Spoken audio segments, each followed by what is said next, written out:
नींबू की खटाई हो या टमाटर की खटाई हो या इमली की खटाई हो, वो खटाई केवल दूध फाड़ सकती है। आप नींबू की खटाई दूध में मिलाओ तो फाड़ देगी। नींबू, इमली, आम की खटाई केवल दूध फाड़ सकती है, पर कपट की खटाई तो भाई भाई के रिश्ते को फाड़ देती है। पति पत्नी के रिश्ते को कपट की खटाई फाड़ देती है। जेठानी के बेटे से जेठानी से कितना कपट है, देवरानी के बेटे और देवरानी से कितना कपट है। सास अपनी बहू के साथ और अपनी बेटी के साथ कितना अलग व्यवहार करती है। बहू आएगी तो देखना भी पसंद नहीं, और बेटी आए गले लगाएगी, अचार भर भर के देगी, झोले में भर के ले चले चले चले। देसी घी बहू ना देखने पाए, चुपके से ले चले चले। एक साड़ी और घुसा देगी झोले में, झोला भले फट रहा है, जगह नहीं है, ठूंसती जा रही अम्मा। बेटी के लिए प्यार टपक रहा है। बहू के लिए फटी साड़ी नहीं देती हो तुम, और बेटी आई तो ये दो वो दो, दो हम मना थोड़ी करते हैं, पर बेटी को जितना दे रहे हो बहू को भी दो। वो बहू नहीं है आपकी, वो ही बेटी है आपकी। ये तो आपने दान कर दिया, कन्यादान। उसे तो कन्यादान उसका लिया है, वो तो ली हुई है, ये तो दी हुई है। दी हुई से इतना प्यार है, ली हुई से प्यार नहीं है। ये कपट है कि नहीं? बहू के लिए अलग व्यवहार सास का, और बेटी के लिए अलग व्यवहार सास का। ये कपट है या नहीं? बोल दो हाँ या ना। इसी को न कहते हैं कपट। जबकि विपत्ति में काम बहू ही आएगी, बेटी ना आएगी वहां से। लेकिन माओ का प्यार बेटियों में ज्यादा है। पर सास को ऐसा लगता है कि हम बहू के छिप करके बेटी को ये दे दें, वो सब देख रही है, उसे सब पता है। आपकी बेटी आए तो बिल्कुल मान सम्मान दीजिए उसे, साड़ी दीजिए, पायल दीजिए, अचार दीजिए, पापड़ दीजिए, देसी घी दीजिए, लेकिन चोरी से नहीं दीजिए। सासें ना चोरी से देती हैं, बहू की चोरी से, बहू ना देख ले। जबकि बहू ने सीसीटीवी कैमरे चिपका रखा तुम्हारी साड़ी में, उसे सब पता, वो सब देख रही है। और तुम्हें क्या लग रहा है वो नहीं जानती? वो सब जानती है। फिर रात को अपने पति से क्या कहती है? पति बोला जरा अचार लाओ, नहीं है अचार, कहां चला गया? तुम्हारी बहन आई थी, पूरा ले गई भर के, तुम्हारी मां ने दे दिया। पति बोला जरा देसी घी लगाओ रोटी में, सूखी चुप, अरे क्या लगाए, आई तो थी चुड़ैल, सब भर के ले गई, सब ले गई। ले भले कुछ ना गई हो, पर वो कहेगी सब ले गई। और ये कहने का मौका सासें देती हैं। और ये कपट है, इसे क्या कहते हैं? कपट। ये कपट तो तुमसे छूटा नहीं, और नींबू छोड़े बैठी हो, इमली छोड़े बैठी हो, वो कह रही हो संतोषी माता नहीं मिली, अभी 10-20 पीढ़ी ऐसी बैठी रहेगी तो न मिलेंगी। जो छोड़ना है वो आप छोड़ते कहां हैं? है ना मेरी मां?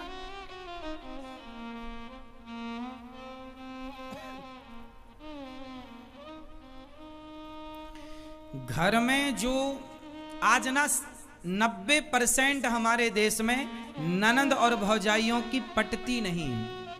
90%, 10% तो बहुत अच्छे से रहती हैं बहनों की तरह, बस 90% हमारे देश में ननंद भौजाई की नहीं ज्यादा पटती, मतलब तालमेल बनती नहीं बनती। क्यों? इसमें सबसे बड़ा जहर घोलने का काम कर देती है सास, दोनों के रिश्तों को फाड़ देती है। यही कपट करके, चोरी चोरी बैग में भरना, यही सब कर करके। ईमानदारी से दो ना। बहू से कहो बहू जरा बेटी आई है, जरा उससे साड़ी, बेटे से बोलो बेटा कल बढ़िया साड़ी लेके आना, तेरी बहन आ रही है, देना। अचार दे, जो देना दो, ईमान उसी से दिलवाओ।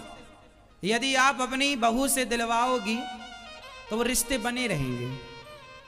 और चोरी करके आपने कपट किया और फिर ननंद आती है एक दिन के लिए और क्या कहती है, भाभी आप हमारी माँ का ख्याल नहीं रखती। तो भाभी मन में कहती है तू ही रख ले, रह जा यहां, इतनी चिंता तो ले जा घर। आप लोग भी ना इतना उपदेश ना किया करो तुम्हारी भाभी को। तुम अपनी सास का कितना ख्याल रख लेती हो। हर बहू अपनी माँ की तरफ तो देखती है कि मेरी माँ का ख्याल मेरी भाभी नहीं रखती, लेकिन बहू ये नहीं देखती कि मैं भी तो बहू हूं, मैं अपनी सास का ख्याल रखूं। यदि हर बहू अपनी सास का ख्याल रखे तो आपकी माँ अपने आप सुखी हो जाए। लेकिन आप अपनी बहू अपनी सास का ख्याल नहीं रखती हो, परंतु माँ की पूरी चिंता है। और सासें अपनी बेटी की पूरी चिंता है, बहू का ख्याल, बेटी का ख्याल है, बहू का ख्याल नहीं है। यदि सास बेटी से ज्यादा बहू का ख्याल रखने लग जाए और बहू माँ से ज्यादा सास का ख्याल रखने लग जाए तो आधे घर में 90% खुशहाली तो घर में यूं ही आ जाएगी, केवल इतने से विचार बदलने से। हाँ या ना? बात सही है या गलत है? लेकिन आप लोग ना बदल नहीं पाते। सास बिल्कुल सास की भूमिका में रहती है, बहू बिल्कुल बहू की। अरे इंसानों की तरह रहा करो, सास की तरह बहू की तरह नहीं। प्यार मोहब्बत से एक ही घर में रहना, हंसते रहो, मुस्कुराते रहो और छोटी छोटी बातों को ना ज्यादा बोला ना करो किसी से। अब आपके घर में क्या समस्याएं हैं, जरा सास बहू की बात हुई नहीं कि आप पड़ोसन के घर जाकर के सास का और बहू का, बहुएं जाके सास का दुख रोती हैं और सासें जाके बहुओं का दुख रोती हैं कि मेरी बहू ने ऐसा कहा, मेरी सास ने ऐसा कहा। और किससे रोते हो आप? पड़ोसियों से। वो पड़ोसी तुम्हारी मजाक उड़ा, अरे इनके घर में तो आग लगी है। एक बात बताएं, शास्त्र कहते हैं कि अपने अपने घरन का दुख ना कहियो रोई, सुन इठले हैं लोग सब, बांट न ले हैं कोई। आप अपने घर की बातें अच्छी हो या बुरी हो किसी से मत कहना, क्योंकि बातें आज हैं कल नहीं रहेंगी। पर आपने कह दिया तो वो सदा आपको कहेगा या कहेगी कि देखो तुमने ऐसा कहा था, ऐसा किया था अपनी सास या बहू के साथ। ये दुनिया जब तुम रो रो के बताते हो ना मेरी सास ऐसी, मेरी बहू ऐसी, तो ये दुनिया भी रो रो के सुनती है और आपके जाने के बाद हंस हंस करके बताती है कि इनके घर में ऐसा हो गया। किसी को कोई फर्क नहीं पड़ता कि आप जीवन में कितने सुखी हैं या कितने दुखी हैं। दुनिया तो आपके मजे लेना चाहती है। हाँ या ना? इसलिए अपने घर की बातों को अपने घर तक ही सीमित रखा करो।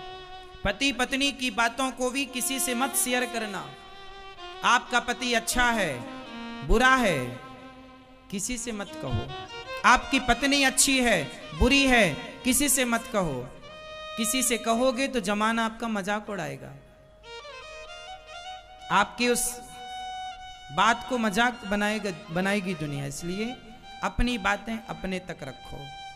ये बात सास को भी समझनी है कि आप किसी से घर की बातें ना कहें, और बहू को भी समझनी है कि आप किसी से किसी की बातें ना कहें। एक छोटा सा मैं दृष्टिकोण दे सकता हूं आपको, और वो दृष्टिकोण क्या है? ये है, आज से जितनी सास मेरी बात सुन रही हैं, आज मैं एक सूत्र दे रहा हूं, मंत्र दे रहा हूं। इस मंत्र को जपोगी ना तो कभी आपके घर में झगड़ा नहीं होगा। और वो मंत्र क्या है? कहीं भी जाओ तो अपनी बहुओं की खूब तारीफ करो। कहीं भी जाओ तो अपनी बहू की खूब तारीफ करो कि मेरी बहू बहुत अच्छी है, औरों से बहुत बढ़िया है, बहुत ख्याल रखती है। और जहां बहू हो, परिवार में, रिश्तेदार, कहीं भी जाओ, क्या होता है परिवार में, कुछ लोग आपकी सुन करके और उनको उल्टा बता देते हैं। कहीं भी जाओ तो बहू की तारीफ करो तो लोग बाद में क्या कहेंगे?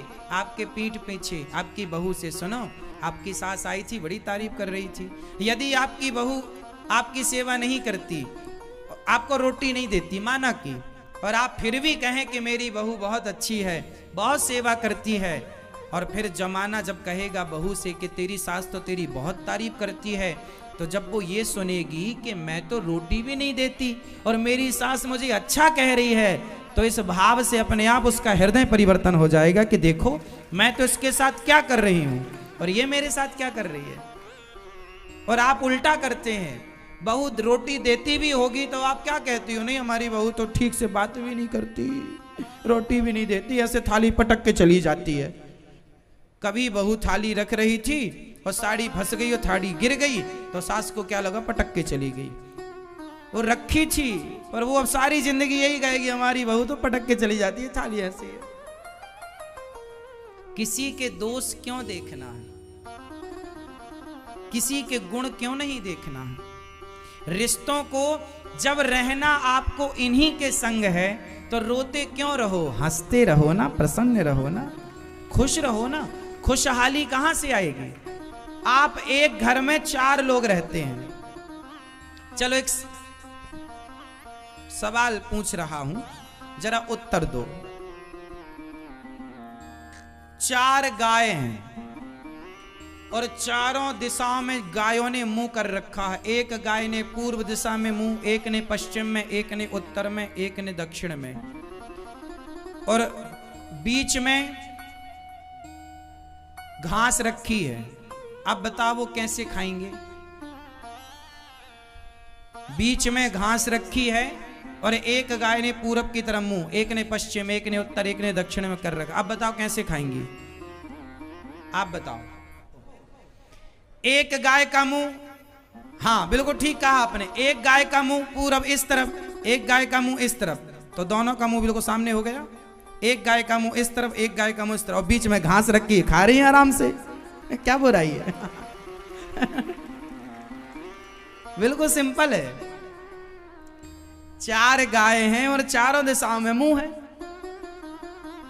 भाई आमने सामने मुंह ना हो जाएगा, ये पूरब ये पश्चिम, तो ये सामने मुंह हो गया, ये मुंह यहां, एक दक्षिण एक उत्तर, ये मुंह, चारों का मुंह जाके एक जगह हो जाएगा और एक जगह घास रखी है, खाएंगी चारों एक साथ। यही आपके घर में हो रहा है। आपके घर में भी 4 लोग हैं और चारों का मुंह चारों दिशाओं में है। एक रसोई में रोटी बन रही है, खाना एक साथ है लेकिन अलग अलग। इसलिए हम क्या कह रहे हैं, समझो कि आप लोगों का चारों दिशाओं में मुंह है ही, तो चारों दिशाओं में मुंह 2 प्रकार से हो सकता है। गाय चारों दिशाओं में मुंह कर सकती है। एक तो ये उपाय है कि एक दूसरे के सामने मुंह करें ऐसे ऐसे, और एक ये भी उपाय है कि एक इस तरह मुंह करके खड़ी हो जाए तो पूंछ हो जाएगी पीछे, घास की तरफ पूंछ हो जाएगी गाय की, तो चारों की पूंछ एक जगह हो जाएगी।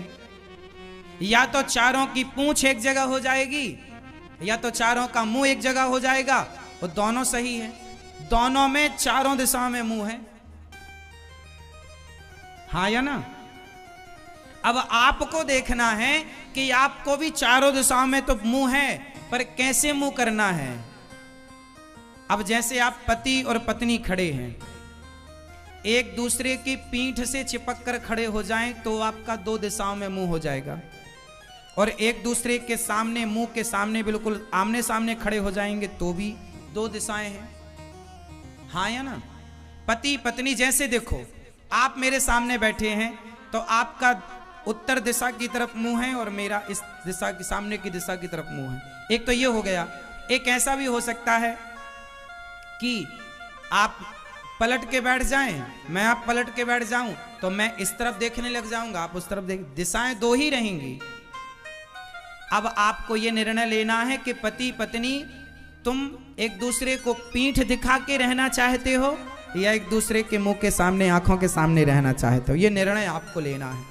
सास बहू तुम 2 हो, एक दूसरे को पीठ दिखा के रहना है या एक दूसरों की शकल देखते हुए, सूरत देखते हुए एक दूसरे के मुंह के साथ मुंह करके रहने में खुशी मिल रही है। आपको निर्णय लेना है। यदि लड़ोगे झगड़ोगे तो पीठ वाली बात हो जाती है, एक दूसरे को पीठ दिखा गए। और प्रेम होता है तो आदमी एक दूसरे की तरफ मुंह करता है। एक दूसरे की तरफ पीठ तभी करता है जब खटास हो। क्या हो? क्या हो मैया? खटास। तो संतोषी माता के व्रत में क्या छोड़ेंगे आप लोग? खटाई। कौन सी? टमाटर, नींबू, इमली, आम, दही, छाछ, ये तो सब छोड़े बैठे हो। कपट। और प्रेम मोहब्बत से रहो, एक दूसरे के काम आओ, ये जीवन है। जो जैसा है, सास अच्छी है उसे स्वीकार करो, बुरी है जैसी है उसे स्वीकार करो, सेवा करो, अपने कर्तव्यों का पालन करो। बोलो कुछ मत, चुप रहो। जहां जरूरत जितने की बोलो।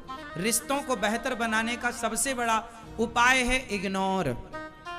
जो बात आपको पसंद ना हो इग्नोर कर दीजिए, सुनिए ही मत। हमारी जो बात आपको अच्छी लगे वो सुन लीजिए, जो अच्छी ना लगे मत सुनिए। पति की जो बात अच्छी लगे सुन लो, अच्छी ना लगे इग्नोर। पत्नी की जो बात अच्छी लगे सुन लो, ना लगे तो इग्नोर। सास की कोई बात अच्छी लगे सुन लो, नहीं तो इग्नोर। बहू की बात अच्छी लगे तो सुन लो, वरना इग्नोर। याद रखना ये मंत्र है, इग्नोर। बातों को इग्नोर करना सीखिए। आप लोग इग्नोर नहीं, इग्नोर मतलब नजरअंदाज। छोड़ो कल की बातें, कल की बात पुरानी। आप लोगों में क्या होता है कि जरा किसी ने कुछ कह दिया तो आप गांठ बांध के बैठ जाए, मुझे ऐसा कह दिया, ऐसा कह दिया। कह दिया सो कह दिया। याद रखोगे तो दुख होगा, भूल जाओ और आनंद से रहो।